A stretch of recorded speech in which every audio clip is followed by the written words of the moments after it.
Welcome. Thanks for coming. This is the Global Leadership Summit. Whoa, yes. Okay, so I'm Steve Hargadon, and this is Lucy Gray. We're co-chairs of the Global Education Conference, which has now morphed into 4 events a year. We're really happy that you're here, and we're really appreciative. I'm going to express thanks to Edmodo for hosting today. If you're from Edmodo, will you raise your hand? Thank you so much. Okay, so we also want to introduce our leadership team. So if you're on our leadership team, will you stand? So Adina. So Clary Von Lee from Global Oneness, and Dana Mortensen from World Savvy, and Brandon Wiley from Global Ed Leader, and Adina Popa, whose title is way too long, so we're just going to say from Loudoun County. Good. And Mark Potter from VIF. We got Dana, Cleary, Brandon. Julie Lindsay's not here, but she's been a part of our team. And Adina. Good. Okay, so we also want to thank our sponsors. So if you're here from a sponsoring organization, would you stand? That would include VIF, Wonderment. Jamie, you can stand for Google. Iron. Oh, there you are. Jennifer's here. Jennifer. Okay, so yes, this is actually a really impressive list. And we're now, 6 years, right? And we need to give a real shout out to Iron, who supported the conference from the very beginning. And it's really nice to see other names on this list, and we really appreciate it. Yes, thank you. Okay, so we thought we would take a minute and describe the Global Education Conference, because it's surprising that even within this audience, there may be people who don't know what that event is. You want to tell the story? We tell the story slightly differently. So if Lucy gets to tell the story, it's long-winded, so I better be really quick about this. I started an online space using the platform Ning a number of years ago, inspired by Steve, because he started classroom2.0.com in the Ning platform and had, I remember, like 13,000 people the first month. And I was like, whoa, this is pretty cool. So this is like back in 2006, 2007. And so I started a Ning, and Steve came to me a couple years later and said, what can we do with your community, my community, and Blackboard Collaborate to impact education? I'm like, really? We're going to impact education? I still am a little wondering about that, but well, we're getting there. And so we started doing this online conference that's completely virtual, 24 hours around the clock, 5 days a week. We're kind of paring it down to about 3 right now. And it's been a really extraordinary experience with, particularly because we've gotten to know people all over the world. We've had regular people volunteer to moderate sessions. We've gotten to know our presenters and keynotes who've generously volunteered their time from year to year. Esther has been one of our keynotes several times. Jamie's keynoted. We've had several other people. Brianna's keynoted. And it's really been a wonderful journey. But we also feel that face-to-face events are not going away, and that it's important for us to meet up periodically and for everybody in this space to kind of get to know each other. So we've been doing a meetup at ISTE every year for the past 4 years, where we have 200 to 300 educators who come together for a very interactive 3-hour meetup. And now we're kind of expanding into the leadership space by hosting this event. Anything else you want to add to that? No, that's a nice summary, your version of the story. Yeah. The one piece I remember that's not in there is that we were at a COSIN event, a Global Education Day, and we saw all these people, symposium, and we saw all these people come up to speak, and we're like, we know that person, we know that person, we know that person. We thought, we should do this online. You don't remember that? I remember you coming up to me at SLA and asking me about it. Good. Well, I'm glad we have different versions. Okay, so one of the things that I think we feel privileged to have been a part of is this shift toward peer-to-peer professional development. And so Classroom 2.0, Edmodo, this whole sort of movement toward people connecting with each other. And I think that's what the Global Education Conference does so brilliantly, right, is it allows teachers to present to each other. And for many of them, it's their first time presenting. So if you're a teacher in Nepal on a cellular modem, you may only have 3 people come into your room, but those three, that's a significant event for you to actually have presented from some remote part of the world to other people. So I think that we feel really privileged to have been a part of this sort of larger dramatic shift in how we teach each other. It's also about empowerment. It is about empowerment. It's about becoming sort of a proactive agent. And ultimately, what we hope is that it's that moment for the teacher where they feel like they've actually created and then presented, gives them a better understanding of the world for their students, where students have become creators. Good. Okay, so we have some real fun today. We have 3 panel discussions. We're going to keep them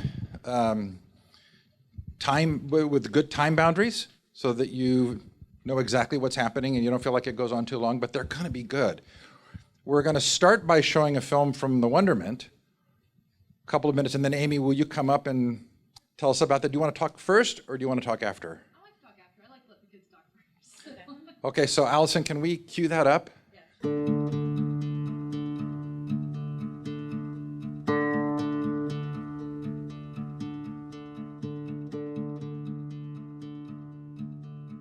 I say the words global learning, what do the words global learning mean to you?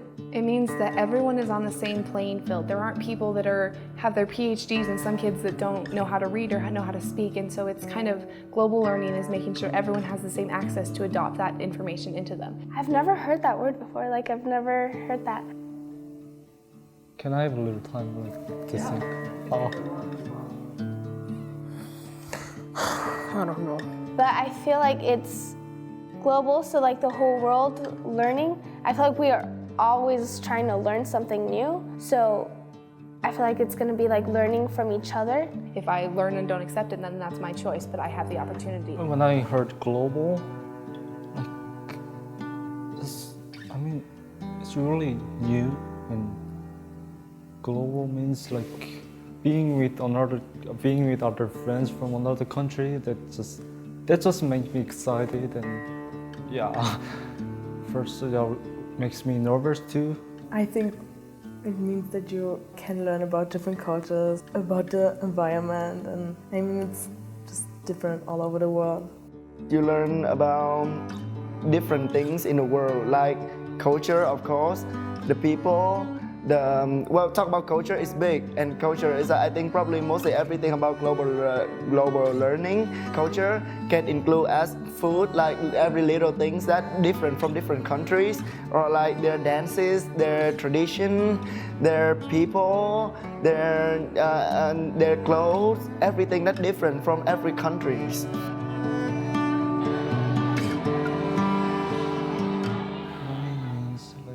It doesn't just mean study some subject or something like that.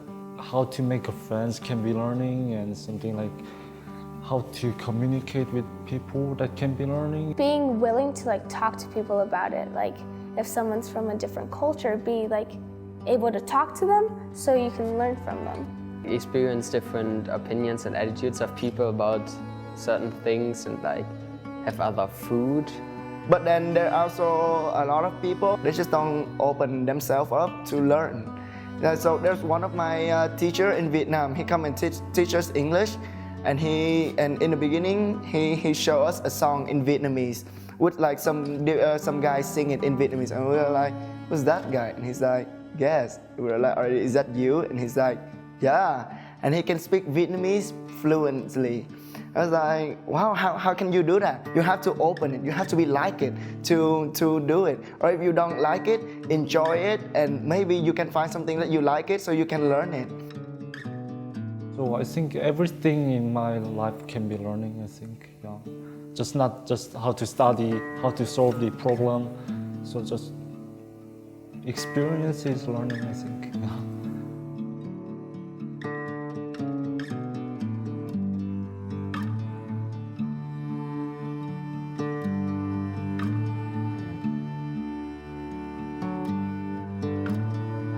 Reasons that we've been asking kids around the world these questions.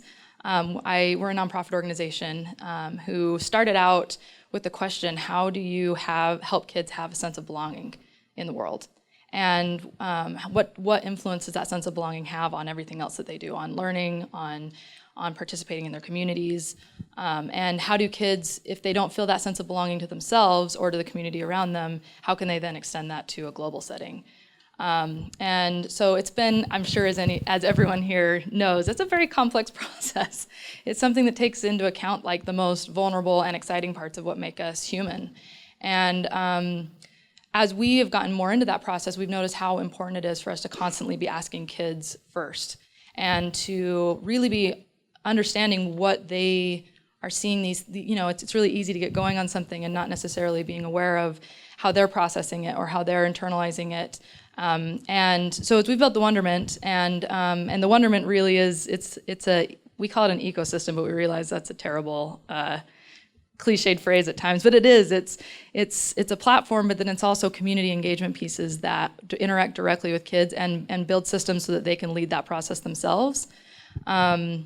And we've just felt like the closest thing that we've found that mimics is the kind of the dance of creativity, and that when we are being creative with each other, there's something about it that really is how we kind of become these global creators that Steve was talking about. So we feel incredibly privileged, to be here with you, but then also to be interacting with these kids on a daily basis. It's pretty incredible when kids really do see themselves as those creators. I'll mention one thing. Global Education Day, we actually talked about the bus that we did with some kids in Guatemala had an idea to serve the kids in the rural part of their neighborhoods that didn't have access to school or libraries.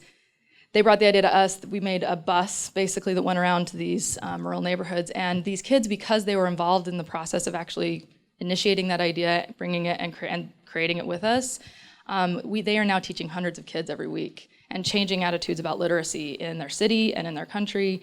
And there's a group of 5 high school students that are doing this. And so we've really seen that power. So that's why we made that little film, is we think that when we ask kids, that's the place for all these processes to start. So thank you for letting us be here. Oh, thank you.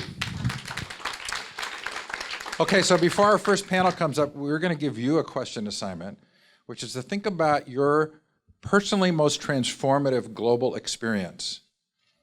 Your personally most transformative global experience. And turn to your neighbor and talk about that while we invite the first panel up. Okay, so that's Betsy, Jamie, Amy, Esther, yeah, I think they know.